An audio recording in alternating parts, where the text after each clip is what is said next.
কয়েকটা কথা তোমাদের বলতে এলাম। ইদানিং এ বাড়িতে একটার পর একটা এমন কিছু ঘটনা ঘটছে যা কয়েক বছর আগে আমরা ভাবতেও পারিনি। কার ত্রুটি, কার অপরাধ, এসব নিয়ে কোনো তর্ক আমি করতে চাই না, কারণ তাহলে হয়তো নিজের দিকেই প্রথম আঙুলটা তুলতে হয়। বাবার অসুস্থতা এবং অক্ষমতার সময় সোনার তরীর হালটা আমারই ধরা কর্তব্য ছিল। হয়তো সে কাজে আমার কিছু ত্রুটি ছিল, যাকে যা হয়ে গেছে হয়ে গেছে। কিন্তু এখন থেকে সকলকে পুরনো স্ট্রিক্ট ডিসিপ্লিনে ফিরে যেতে হবে। কেউ বাড়ি থেকে বেরোলে কোথায় যাচ্ছ, কখন ফিরবে, সেটা বাড়িতে জানিয়ে যেতে হবে। আর পুপে বা মিষ্টু, তোমরা যদি কোথাও বেরো তাহলে বাড়ির গাড়িতে সঙ্গে একজন বড় কাউকে নিয়ে বেরোবে। ও হ্যাঁ, আরেকটা কথা, বাবাকে এসব কথা বলে আশা করি কেউ উত্তেজিত করবে না। কথাগুলো নিশ্চয়ই তোমাদের মনে থাকবে।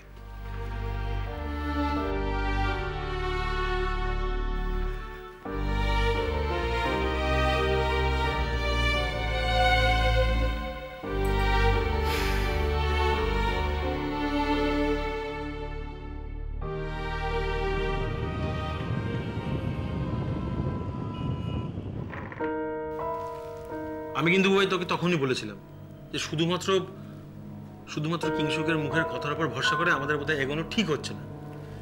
তা বলেছিলি, কিন্তু কোনো রাস্তা, কোনো পজিটিভ অল্টারনেটিভ? শোন, যা হওয়ার তা হয়ে গেছে, সেটা নিয়ে ভেবে আর কি হবে।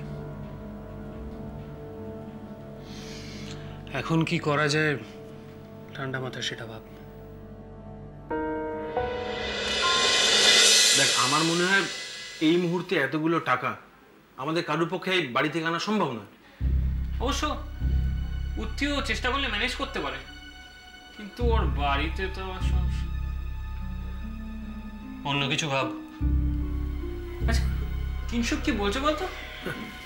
কি আবার বলছে, লাস্ট মোমেন্টে ওর বাবা নাকি পাল্টি খেয়েছে, এখন উনি কোনো রকম টাকা পয়সা দিতে পারবেন না, ব্যাস। আরে উনি তো লোনটা দিচ্ছেন, রেস্টুরেন্টটা দাঁড়িয়ে গেলে ঠিকঠাক প্রফিট হলে যা টাকা হবে আমরা ইনস্টলমেন্টটা ফেরত দিয়ে দেবো। আর তাছাড়া শুনেছি ওর বাবার তো টাকা পয়সা ভালোই আছে। ওনার টাকা উনি বস্তায় ভরে রেখে দেবেন, টাকায় ছাতা পড়বে, টাকার বালিশে শোবেন, চয়েসটা সম্পূর্ণ ওনার। ছেলের বিজনেসে উনি আর টাকা ঢালবেন না। কি করবি তুই? সেটা তো ওনার আগে বলা উচিত ছিল। হ্যাঁ, তাহলে আমরা এত বড় রিস্কটা নিতাম না, আমরা এরকম দুম করে এত বড় একটা ঝাঁপ দিতাম না। আবার সেই এক কথা, উনি কথার খেলাপ করেছেন। আগে বলেননি কেন? এসব নিয়ে তর্ক করে এখন কি হবে আমায় বলতে পারিস? ব্যাংক শুনবে এসব কথা? না, শুনবে না। লাস্ট ডেট পেরিয়ে গেলে বার কয়েক ওয়ার্নিং দেবে, তারপর খাইতে খাইতে তালা ঝুলিয়ে চলে যাবে। বাহ বাহ বাহ বাহ, চমৎকার। খাই খাই রেস্টুরেন্টে তালা ঝুলিয়ে চলে যাবে, আর তখন আমরা আমরা কি করবো? ঘরের ছেলে ঘরে ফিরে যাবো? ইম্পসিবল, এত সহজে নয়। রাস্তা একটা পার করতেই হবে, যেভাবে হোক।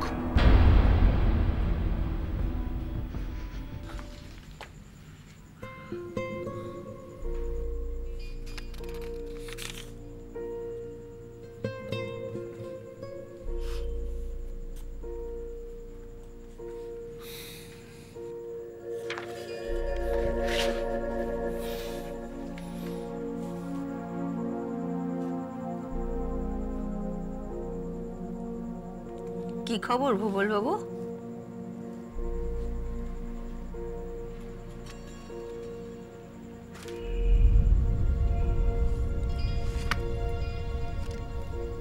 কি হয়েছে? মন খারাপ? একটা কথা জিজ্ঞেস করবো দিদি ঠাম্মি, সত্যি করে বলবেন? বল না, কি বলবি? ফোনিতা করছিস কেন তো? এই যে আমি হঠাৎ করে উড়ে এসে জুড়ে বসেছি আপনাদের বাড়িতে, এতে আপনাদের কোনো অসুবিধা হচ্ছে না? হ্যাঁ, ভীষণ অসুবিধে হচ্ছে। রাস্তাঘাটে লোকে আঙুল দেখিয়ে বলছে ওই যে গোরার ঠাম্মি যাচ্ছে। তারপরে ব্যাংকে, পোস্ট অফিসে লোকে লাইন ছেড়ে দিয়ে আমাকে সামনে যাওয়ার সুযোগ করে দিচ্ছে। অসুবিধা হবে না? খুব অসুবিধে হচ্ছে। ঠাট্টা না, মা এখন বাড়িতে নেই। ভাইফোঁটা সেরে একবারে মামার বাড়ি থেকে ফিরবেন, তখন আমি বাড়ি চলে যাব। আপনারা আমার জন্য এত করলেন, আপনি, দিদিমণি, টিনটিনদা। আপনাদের সঙ্গে দেখা না হলে আমি কোথায় যেতাম, কি করতাম আমি নিজেই জানি না। তুই তুই আমাদের ছেড়ে চলে যাবি গোরা? এভাবে বলবেন না দিদি ঠাম্মি, প্লিজ। আপনারা একটা রাস্তার ছেলেকে তুলে এনে সেলিব্রিটি বানিয়ে দিয়েছেন, আর শুধু তাই, এত ভালোবাসা আমি জীবনে কোথাও পাইনি। এভাবে দিনের পর দিন, মাসের পর মাস এখানে থাকতে থাকতে যদি একদিন কোনো কারণে কোনোদিন রাগারাগি বা ঝগড়াঝাটি হয় আর আমাকে আপনাদের অসহ্য লাগতে শুরু করে, না দিদি ঠাম্মি, তার আগে আমায় চলে যেতে দিন প্লিজ। ভুবল, আমি পুপের হয়ে তোমার কাছে মাপ চাইছি। এ বাবা, আপনি এরকম ভাবে বলবেন না দিদি ঠাম্মি, প্লিজ। আপনি কাঁদবেন না, প্লিজ।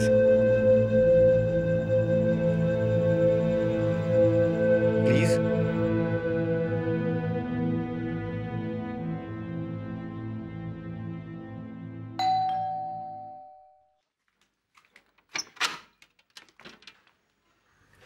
চিঠি আছে, দিন আমাকে।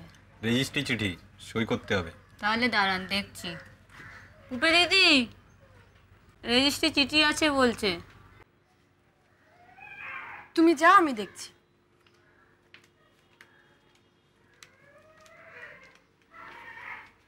দেখি কি চিঠি। উত্তীয়দেব আছেন? না, উনি তো বাড়ি নেই।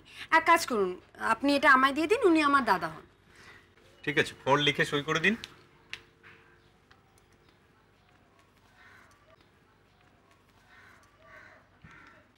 এখানে একটা সই করুন।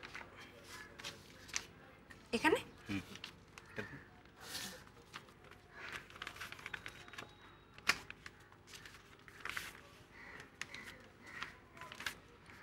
ধন্যবাদ।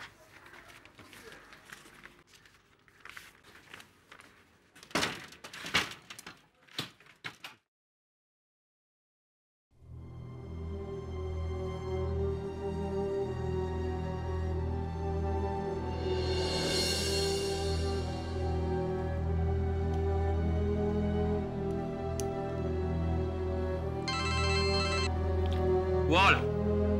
দাদা, তোর নামে একটা চিঠি এসেছে। আমার নামে? আমাকে আবার কে চিঠি লিখলো? সে জানি না, HF ব্যাংক থেকে।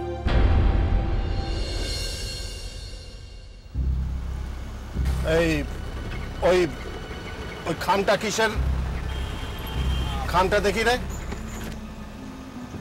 বুবাইদার চিঠি।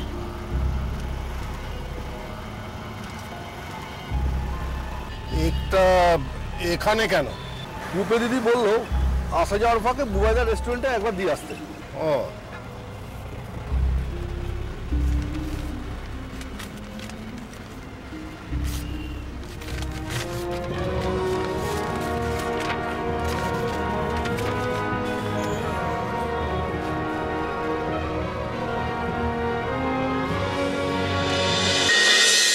গানের